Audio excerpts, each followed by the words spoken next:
కీసరగుట్ట వద్ద ఉన్న శ్రీ రామలింగేశ్వర స్వామి ఆలయం కేసరగిరి క్షేత్రం తెలంగాణ రాష్ట్రంలో చాలా పురాతన మరియు చారిత్రక ఆలయం. ఇది కీసర మేడ్చల్ మల్కాజ్గిరి జిల్లా వద్ద ఉంది. ఇది చాలా తక్కువ దూరం 35 కిలోమీటర్లు హైదరాబాద్ రాజధాని నగరం నుండి. ఈ ఆలయం త్రేతాయుగం నుండి ఉనికిలో ఉందని నమ్ముతారు.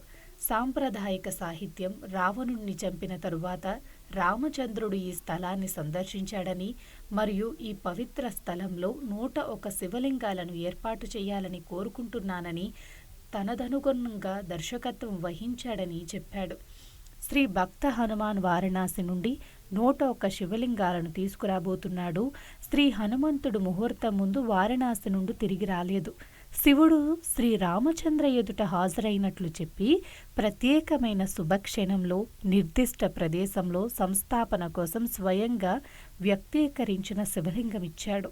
శ్రీ భక్త హనుమాన్ శుభక్షణాలు ముగిసిన కొద్దిసేపటికి వారణాసి నుండి 101 శివలింగాలతో తిరిగి వచ్చి స్వయంగా వ్యక్తీకరించిన శివలింగం యొక్క సంస్థాపనను గమనించి నిరాశ చెందాడు మరియు వారణాసి నుంచి తెచ్చిన 101 శివలింగాలను నిరాశతో విసిరాడు. కాలక్రమేణా కేసరగిరి కీసరగుట్టగా మారింది. ఆలయంలోని శివలింగం స్వయంభూ స్వామి అని చెప్పబడినందున దీనికి శ్రీ రామలింగేశ్వర స్వామి దేవస్థానం అని పేరు పెట్టారు. గుట్టపైన పర్యాటకులను ఆకర్షించటానికి భారీ ఆంజనేయ విగ్రహాన్ని ఏర్పాటు చేశారు. వానాకాలంలో లేదా చలికాలంలో ఈ కొండపై నుండి చూస్తే పచ్చని ప్రకృతి ఆహ్లాదాన్ని కలిగిస్తుంది. కొండపైన విశాలమైన ఖాళీ స్థలం ఉండటం వల్ల దీనిని విస్తరించడానికి పుష్కలంగా అవకాశాలు ఉన్నాయి. వందే జగత్కారణకారణం త్రిపురాసురహంతారం భక్తకల్పమహేరోహం ఓం రామలింగేశ్వరాయ నమః.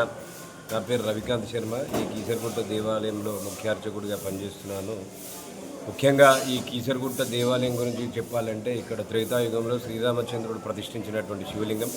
ఎంతో పురాతనమైనటువంటి క్షేత్రము. త్రేతాయుగంలో ప్రతిష్ఠించినటువంటి శివలింగం మహిమాన్వితమైనటువంటి క్షేత్రము. అలాగే ఈ కొండంతా కూడా హనుమంతుడిది కాశీ నుండి తెచ్చినటువంటి 101 శివలింగాలు ఉంటాయి. కాబట్టి ఈ కొండపైన అడుగు పెట్టడమే ఎంతో మహద్భాగ్యంగా భావించాలి. అయితే మనం ఎన్నో జన్మలో చేసినటువంటి పాపం కూడా నశిస్తుంది ఈ కొండపైన అడుగుపెట్టి. అలాగే ఆ స్వామికి అభిషేకం చేసుకున్నా, లేకపోతే ఈ కొండపైన ఉన్నటువంటి ఏదైనా ఒక శివలింగానికి పూజ చేసినా కూడా, అభిషేకం చేసినా కూడా మనం చేసినటువంటి పాపాలన్నీ కూడా నశించి మనం కోరినటువంటి కోరికలన్నీ సిద్ధిస్తాయి. అయితే ముఖ్యంగా ఈ క్షేత్రంలో 3 సార్లు ఇక్కడ బ్రహ్మోత్సవాలు అంటే విశేష పూజలు జరుగుతాయి. శివరాత్రి అప్పుడు 6 రోజుల పాటు బ్రహ్మోత్సవాలు జరుగుతాయి. తర్వాత శ్రావణ మాసము, కార్తీక మాసం. ఇప్పుడు కార్తీక మాసము ఈ అక్టోబర్ 22న ప్రారంభమై నవంబర్ 20 వరకు ఈ నెల రోజుల పాటు ప్రత్యేక పూజలు జరుగుతాయి. రేపు నవంబర్ 5 కార్తీక పౌర్ణమి సందర్భంగా ఇక్కడ స్వామివారికి విశేష పూజలు జరుగుతాయి. ప్రతిరోజు చక్కగా ఏదో ఒక విశేష అభిషేకం జరుగుతుంటుందన్నమాట. ఒకరోజు పల్లరస అభిషేకము, ఒకసారి పూలాభిషేకము, ఒకరోజు భస్మాభిషేకం, ఒకరోజు గంధాభిషేకం, ఈ విధంగా నానా విధమైనటువంటి అభిషేకాలు జరుగుతుంటాయి. రేపు స్వామివారికి మహాన్యాసపూర్వక ఏకాదశి రుద్రాభిషేకం జరుగుతుంది. తర్వాత సామూహిక సత్యనారాయణ వ్రతాలు, తర్వాత సామూహిక అభిషేకాలు జరుగుతాయి. తర్వాత ఇక్కడ రాత్రిపూట మహాలింగ దీపారాధన ఉంటుంది.